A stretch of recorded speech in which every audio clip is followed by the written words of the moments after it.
in the bedroom, and I was going to read. My husband had already laid down, and he was already asleep, and I was going to read. It was Stephen King. I remember that. Stephen King. I don't remember the name of the book, and I had just gotten started, and there was that feeling again, and it told me to lay down, put my book down, and lay down. And I remember taking the book and laying it on the nightstand. And then I didn't have time to lay down. They were already in the room. There were two of them. One of them was at the foot of the bed. And then everything in the room changed. I don't remember getting out of that bed at all, but the whole room changed. And I was sitting at a desk, and in front of me was a huge picture screen. And on the screen was just like flashes. It was just flashes of different things. There were horrible things. It was chaos. There were bombs going off. It was horrible. And I remember saying, I don't understand this. I don't understand. Why am I seeing this? And I started to turn, and when I did, there was like this, like a waterfall, and this entity, whatever you want to call it, kind of came through, and he looked at me, and he said, "Don't worry, you're doing fine." And I thought, I don't, I don't understand. So that's the last I remember of that.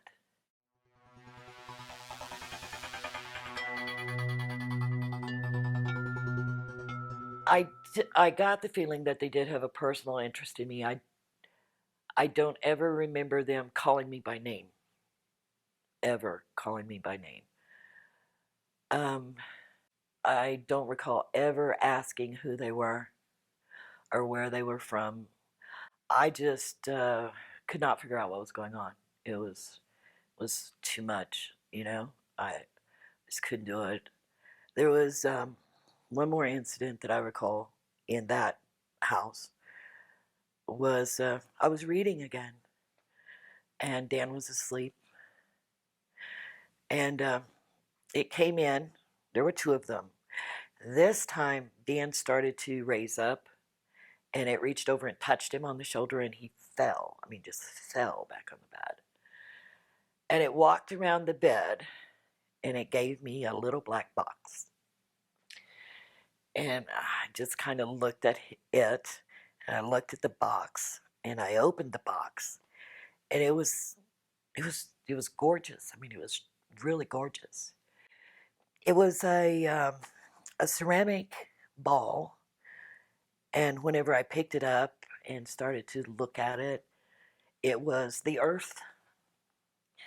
You could see all the continents. You could see the clouds. You could see the blue sky. I mean, it was gorgeous. I don't know how to explain that. And then it just went poof, and it was just gone. What does that mean?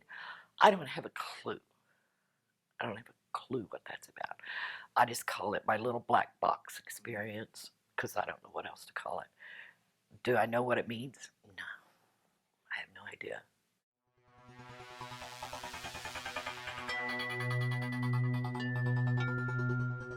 Since the experiences started whenever I was 12, and there was no, I never told anybody about that. I never told my parents. I never told anyone. Um, After the experiences started with my husband and my family, it was probably about I don't know. I think my son was maybe 12 or 13, so it was probably about 10 years. I'm guessing at about 10 years, and my husband started having panic attacks, really, really bad, and they were so bad that he would try to get ready to go to work, and he would get to the door, and that was it. He could not go any farther. And it was kind of rough. I mean, the doctors, put him on all different kinds of medication and blah, blah, blah. And then one day I remember he was home, and I remember him telling me about it. But he was watching this movie, um, Whitley Strieber's Communion. And after he saw that, he had voiced his opinion to me that he thought that maybe he had been having abductions. And he watched a show, and I don't remember the name of the show, but I think it was on Sightings. And he saw John Carpenter from Springfield. We weren't that far from Springfield, so he got a hold of John Carpenter and went and had regressive hypnosis. And I got to sit in on that. It was very, very interesting to watch that happen. I watched that. I thought it was really cool. And I remember on the way home from Springfield, I remember being excited. My husband, I don't know how he drove home. I really don't. But I was so excited. I thought, wow, this is just the coolest thing. I wish this would happen to me. That was a big, big mistake. I didn't know it at the time. I mean, I thought it would just be really, really cool. There's people out there having all these, they're seeing alien beings, from another world. It's not fun. No, it's not fun.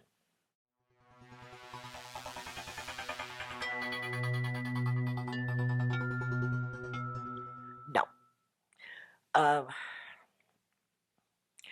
I did, a few months later, go under regressive hypnosis. Myself, I recalled more. I have to put more of the experience of watching my daughter being taken. I had conscious memories come back to me, like whenever I was 12, and the coyote and the owl. Um, it was a couple of sessions later that I asked him about I asked John Carpenter about those, and he said those were like screen memories. And I thought, well, okay, I can understand that, because you see these things and they come at you different, I guess, for different people. It might, I don't know, like they came for me like a coyote. But I was 12 years old, and whenever I look back on it now, you're thinking, like, how did that coyote get up there at that second story window, and why was it speaking? Coyotes don't speak, but that one did. The owl spoke. I never thought about that. I never thought about it. But I did have a lot of conscious memories, and then I had the regressive hypnosis and actually recalled the same conscious memories, but I was able to add more to it, I guess you might say, remember more of it. I only recall my seeing my daughter taken. Uh, I never saw her after they left the kitchen area. I never saw her again until we were returned. I guess you would call it being returned to your room or whatever. I woke up, but actually both my husband and I sat up at the same time and grabbed each other and, excuse me, it said, "What the hell was that?" My daughter was standing at the edge of the crib with her bottle in her mouth, and her eyes were just huge. And it took a couple of minutes before Dan and I actually could let go of each other. He didn't know what it was. I didn't know what it was. He got up and fixed her a bottle, and we just laid back down and went to sleep, and that was it. I don't know how to explain all of this. I really don't.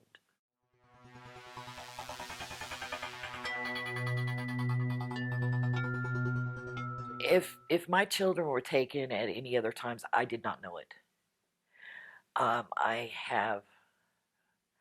I was there when both my son and my daughter underwent regressive hypnosis, and they both had recalled being taken over the years, but I was not witness to that.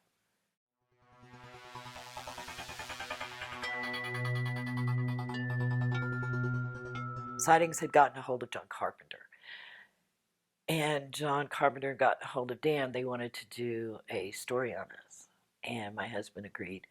I did not want to do it, but my husband said yes, so I did it. When Sightings came and did their episode on us, I remember when they left, and I've never told anybody this. I remember when they left, my family was standing by the sidewalk, and I walked over by the lilac bush, and this voice came to me. It wasn't a small, still voice. It was like a megaphone in my head, and that voice said, I will never forget it. That voice said, "If ye do not leave now, ye will surely die." I did not know what that meant, but I turned around and I looked at my family, and I thought, I don't belong here. And I didn't know what to do. It was a couple of weeks later, the voice came again. It was in the evening, and it told me, if you don't leave now, you will surely die. I didn't know what that meant at the time. Now I do. I know that it meant that if I didn't leave and find out the truth, that I was going to die a spiritual death, and that was it. And I had no choice. I left my family, and I went to Arizona for a little while, a month or two, I think it was. And then I ended up in Florida. And I lived in a cocoa village for a while. And I had family there, I wasn't all that lonely. I did have them. But I remember picking up a Sunday paper. There was a huge article in there about MUFON, and about a guy named Joe Jordan. And I thought, he lives close. I need to get in touch with him. I hadn't been to any support groups or anything like this, which we had been to before. And so I called him, and he agreed to meet me. We met at a little cafe, little roadhouse cafe, not too far from where I lived, and had coffee. And he tried to tell me that this was not quite what I thought it was, not aliens, but something different. I did not want to believe him. I actually was pretty upset with him. He gave me some testimonies. He said, "Here, take these, read these." And I thought, yeah, sure I will. But I said, okay. And so I took them, and I left him standing there. And I remember getting 2 blocks from where I'd met him. I was getting ready to turn down the street to where I lived, and I had to wait for the green light. And I remember leaning over with my head like this on the door, and I got this vision, and it was of the earth, but there were these hands that came up around it like this, and they were holding it, and they were gripping it really hard, and they were like they like didn't have any skin. I don't know how to describe it other than it was like looking at muscle with blood. And then this head came up from behind it, and it also was a very menacing face, and it was muscle with blood, and it had very piercing, dark, almost black eyes, and it had an evil, hideous grin. And to me, at that moment, it was like I knew that Satan had a grip on this world, and he had a grip on me, and I'd been dancing with him for a long time, and I wanted no part of it anymore. I'm done. I'm finished. So I went home, and it was, I don't know, maybe a couple weeks after that I called Joe, and I told him that I wanted what he could give me. And so I went to his house. I accepted Christ. No, thank you, Jesus. Because it was him that saved me. It was nobody else but him. And I look back over my life and I go, I didn't want to leave my family, but I had to. To me, it was God's way of going, you have to leave. You have to save yourself, because if you don't save yourself, then you can't save him and you can't save your kids. You've got to come first. So it took me a long time to realize that. And then, I don't know, it was several years after that it wasn't the megaphone voice anymore. It was that still little voice that God said, Joyce, it's time for you to go home. And so I went back, and my family was all together, which I thank him for that too.